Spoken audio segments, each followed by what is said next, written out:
hakikat yang digunakan adalah tauhid bagi tiga. Tauhid rububiyah, tauhid uluhiyah, tauhid asma wa sifat. Ini tauhid mengkafirkan orang. Mengapa?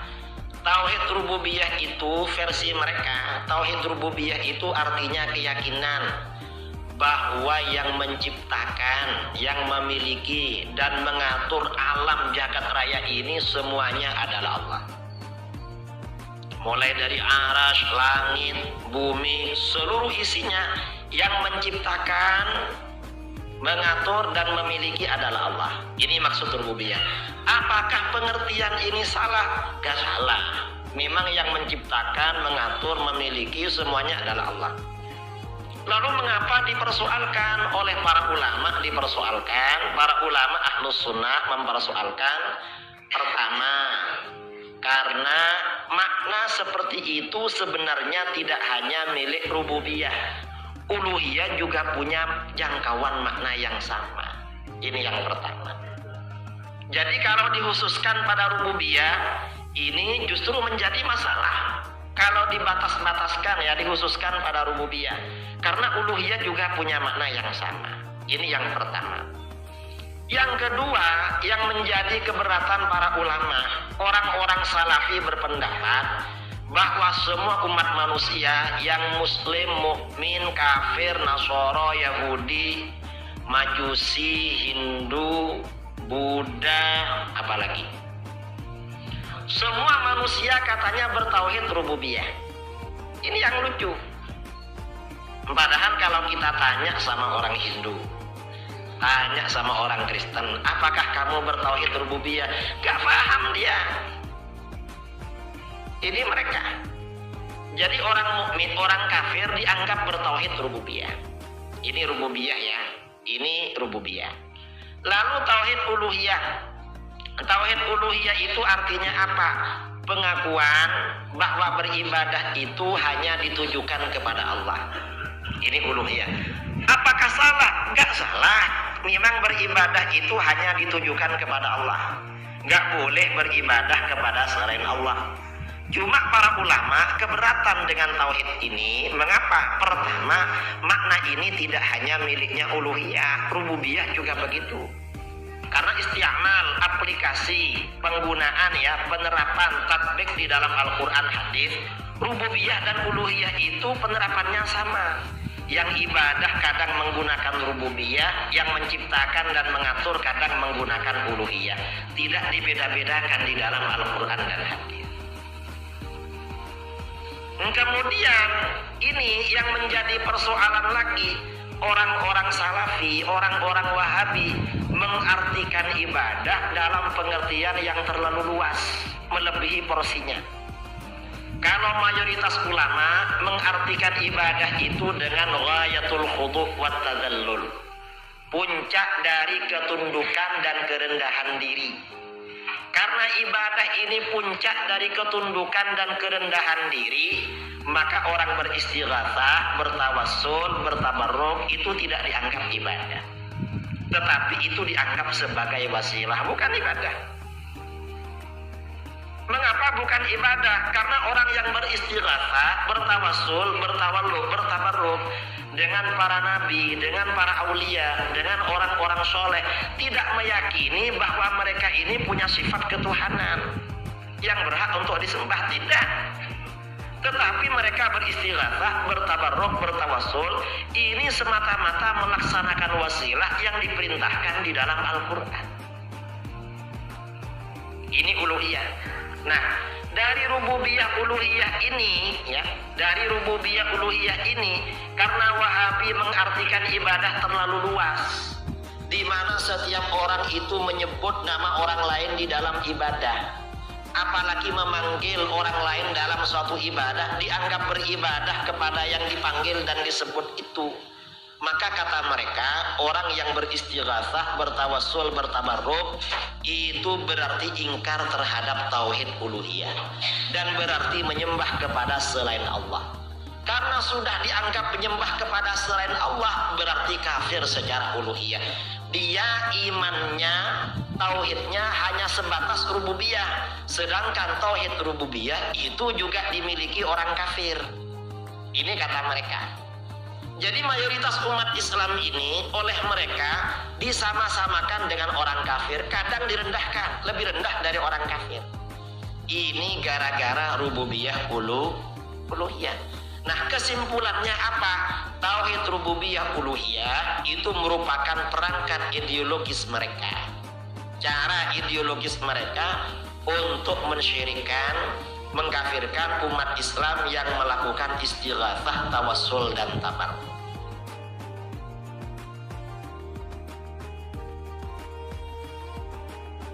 Ajaran pembeda abadi, brand hakiki dari ajaran salafi, ajaran wahabi yang berbeda dengan ahlus sunnah kebanyakan. Ahlus sunnah, terutama yang bermanhaj asy'ariyah dan maturidiyah, lebih senang menyebut manhaj mereka manhaj sifat 20 misalnya, atau ta'limnya ta'lim sifat 20.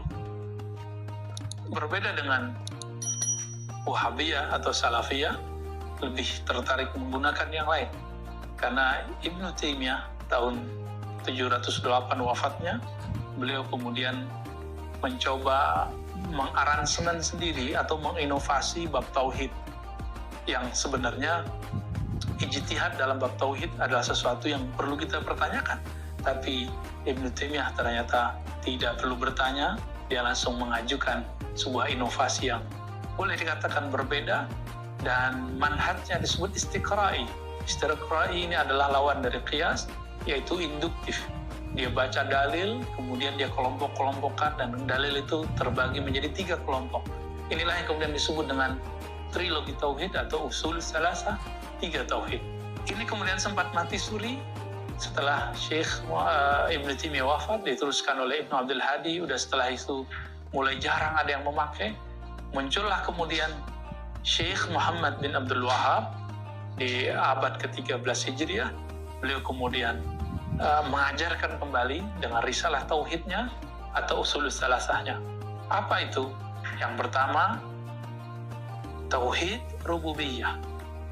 Tauhid rububiyah dari kata wahada yuwahidu, mentauhidkan, mengesahkan Allah dari sisi rububiyah, Rabb. Apa arti Rabb? Rabb berarti Allah pencipta. Secara teori dasar, tidak ada perbedaan antara Ahlus Sunnah Asy'ariyah Maturidiyah dengan Salafi ketika mengartikan rububiyah. Tapi ketika memberikan penjelasan, baru bertemu ada beberapa perbedaan yang sangat luar biasa. Apa kata Ibnu Taimiyah? Begitu juga Muhammad bin Wahab. Tauhid rububiyah adalah tauhidul musyrikin. Tauhid ahli kalam, tauhid para filosof, tauhid orang-orang yang tidak semanhaj dengan beliau, bahkan ini tauhidnya orang-orang paganis yang ada di Makkah. Ini merupakan satu kejanggalan. Bagaimana mungkin orang yang musyrik bertauhid? Tapi itulah mantik logika Ibnu Taimiyah, logika Wahabi, logika Salafi, menggabungkan istilah tauhid dengan musyrik. Suatu hal yang sangat jauh dalam pikiran orang-orang yang mempunyai akal yang bersih, yang lurus, ya. Tapi bagi Ibnu Taimiyah itulah yang lurus. Bahwa ada orang-orang Arab Mekah dulu ditanya, wala in sa'altahum man khalaqas samawati wal ard la yaqulunna Allah. Jika engkau bertanya kepada musyrik Mekah, sebenarnya kata musyrik tidak ada di situ, tapi ada pada penafsiran. Jika engkau bertanya kepada mereka, siapakah yang menciptakan langit dan bumi? Mereka akan menjawab Allah. Bagi Ibnu Taimiyah, inilah bukti bahwa musyrik Mekah itu percaya bahwa Allah pencipta. Tapi ketika mereka mau menyembah Allah, mereka mengambil aulia-aulia, sesembahan-sesembahan, asnam-asnam, berhala-berhala selain Allah. Untuk apa? Dalam surah Az-Zumar kemudian dipakai oleh Ibnu Taimiyah, liqarribuna ilallahi zulfa. Semua itu menjadi wasilah untuk menuju Allah. Bagi Ibnu Taimiyah, bagi Muhammad bin Wahab, para sufi disamakan dengan musyrik Mekah. Inilah kejanggalan berikutnya. Kenapa? Bagaimana mungkin sufi yang berwasilah dengan guru mereka dengan pemahaman yang berbeda dengan wasilahnya orang-orang musyrik dianggap sama? Istilahnya sama. Istilahnya berwasilah. Tapi secara definisi berbeda. Sufi tidak ada satupun yang menyembah gurunya. Sedangkan mereka musyrik Mekah, pagan Mekah, mereka menyembah gurunya. Tetapi Ibnu Taimiyah sudah terburu, sudah terlanjur, begitu juga Muhammad Wahab, begitu juga bin Baz, begitu juga Saleh Fauzan, begitu juga Utsaimin, terlanjur mengatakan sufi-sufi itu ubadul kubur, penyembah kubur. Mereka menyembah kubur, mereka menyembah selain Allah, tapi mengatakan Allah pencipta. Jadi bagi Ibnu Taimiyah, bagi Wahabi, jika ada yang mengatakan Allah pencipta alam semesta, tapi dia kemudian bertawassul, itu sama dengan musyrik Mekah zaman dulu. Ini yang kemudian membuat kenapa sufi susah dipertemukan, dikawinkan dengan salafi. Dan yang kedua ada tauhid uluhiyah. Tauhid uluhiyah dari kata ilah, Allah al-ma'bud al-haqiqi, yang paling berhak disembah. Sebenarnya pada tataran ini antara akidah Asy'ariyah, Maturidiyah dan Salafi hampir sama. Tapi bagi Ibnu Taimiyah, kelompok kalam Asy'ariyah, Sufi, filosof itu tidak sampai kepada tauhid ini. Bagi mereka, bagi Wahabiyah, para Sufi tidak menyembah Allah secara tauhid, hanya menyembah Allah, hanya meyakini Allah pencipta, tapi tidak mengubudiahkan dirinya kepada Allah. Tauhid uluhiyah ini disebut dengan tauhid ibadah. Bagi kalangan Salafi, hanya mereka lah kelompok yang betul-betul beribadah kepada Allah, menyembah Allah. Sedangkan selain mereka menyekutukan Allah. Sufi menyekutukan Allah dengan mursyid, dengan syekh, wali, para peziarah dengan kubur-kuburnya, para orang penyembah berhala dengan berhalanya. Nah, di sini juga terjadi kejanggalan. Bukankah para sufi, misalnya kita ambil satu imam, Abu Hamid Al-Ghazali, itu meyakini la ma'budu bihaqqin illallah. Tiada yang disembah secara hakiki kecuali Allah, sama dengan Ibnu Taimiyah. Begitu juga yang sering dikafirkan itu Ibn Arabi. Ibn Arabi juga mengatakan la ma'budu bihaqqin illallah. Tidak ada yang berhak disembah kecuali Allah Subhanahu wa taala. Tapi karena mereka sudah terlanjur mengatakan hanya kamilah yang uluhiyah, sedangkan selain kami tidak uluhiyah, maka Salafi pada bab tauhid uluhiyah akan ingin mengatakan di dunia ini yang betul-betul menyembah Allah cuma kami. Inilah yang membuat kita agak sedikit prihatin dan sedikit kurang terima, ya. Kenapa mereka tidak membaca akidah Asy'ariyah, Maturidiyah, para Sufi, Ahlus Sunnah wal Jamaah dengan komprehensif, tapi kemudian membuat definisi-definisi sendiri yang definisi itu tidak tumbuh dari para ulama Ahlus Sunnah sendiri. Dan yang terakhir, tauhid al-asma wa sifat. Tauhid asma wa sifat ini perbedaannya nanti antara dua aliran besar. Pertama, kelompok Mu'attilah sebelah kiri. Kelompok Mu'attilah ini yang menolak sifat Allah seperti Mu'tazilah, Jahmiyah.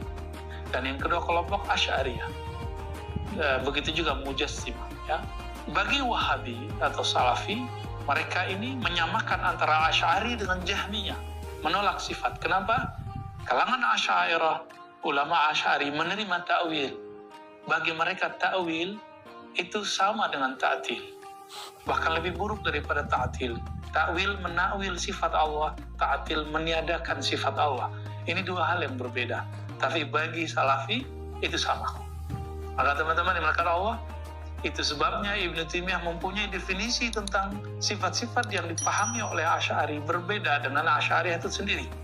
Ibnu Taimiyah, Muhammad Wahab dan pengikutnya mengatakan bahwa Allah dalam pemahaman Asy'ariyah hanya bersifat 7 atau 20. Inilah yang kemudian mereka sebar di mana-mana. Sehingga pengikut-pengikut Wahabiyah yang awam menuduh Asy'ariyah bukanlah Ahlus Sunnah, menuduh Asy'ari tidak mengerti sifat Allah, hanya meyakini beberapa sifat Allah. Ini adalah definisi yang bukan bersumber dari kalangan Asy'ariyah.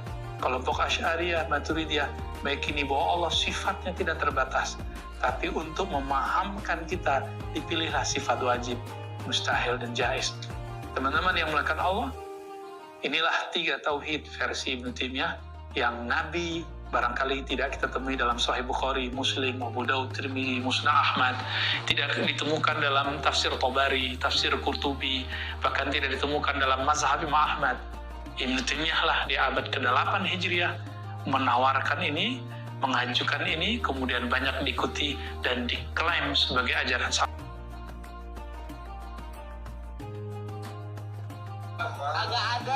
udah dibilang nggak ada dalilnya itu mah. Coba tanya, nggak ada, menurut Anda nggak ada dalilnya itu. Ribut apaan sih? Ribut-ribut. Masalah tauhid kan ada dalilnya nggak, Ustaz? Dibagi tiga, tauhid dibagi tiga juga. Menurut ente ada nggak? Nggak ada kan? Ada. Nggak ada. Kalau kata Tole nggak ada, bener nggak ada secara nas. Nggak ada nas mengatakan begini, tauhid terbagi menjadi tiga. Nggak ada emang. Iya kan nggak ada Sat ya? Ada. Iya. Kan nggak ada aneh. Gue bilang Tapi apa? ada tapinya. Tapi para ulama meneliti macam-macam tauhid yang ada dalam Al-Quran. Ternyata mereka mendapati macam-macam tauhid yang ada dalam Al-Quran itu tidak lepas dari tiga. Ini disebut dalam ilmu usul fikih dalil istiqro namanya. Istiqro itu artinya penelitian. Kalau secara nas, misalnya apa namanya, tauhid terbagi menjadi tiga nggak ada. Tapi secara penelitian kita dapati dalam Al-Quran ternyata dilepas dari tiga. Contoh, Allah berfirman, Alhamdulillah, segala puji bagi Allah. Itu tauhid apa? Uluhiyah. Rabbil alamin, tauhid apa? Rububiyah. Ar-Rahmanir Rahim, asma wa sifat. Maliki yaumiddin, rububiyah. Iyyaka na'budu wa iyyaka nasta'in, uluhiyah. Ihdinas siratal mustaqim, uluhiyah, karena permintaan. Demikian pula dalam Al-Quran tidak lepas dari tiga macam ini. Tauhid rububiyah, uluhiyah, dan asma wa sifat. Dan ini sudah ada di semenjak zaman salaf terdahulu. Ibnu Mandah yang dalam kitab Tauhid juga membagi tauhid menjadi tiga. Maka dari itu, kalau ada orang berkata nggak ada dalilnya, kita katakan dalil secara apa dulu nih? Nggak ada ya. Secara nas atau secara istiqro. Kalau secara nas tidak ada, tapi secara istiqro ada. Karena kan dalil itu bermacam-macam, ada nas, Al-Quran, hadis, ada juga istiqro. Karena dalam ilmu usul fikih istiqro itu termasuk dalil juga. Nah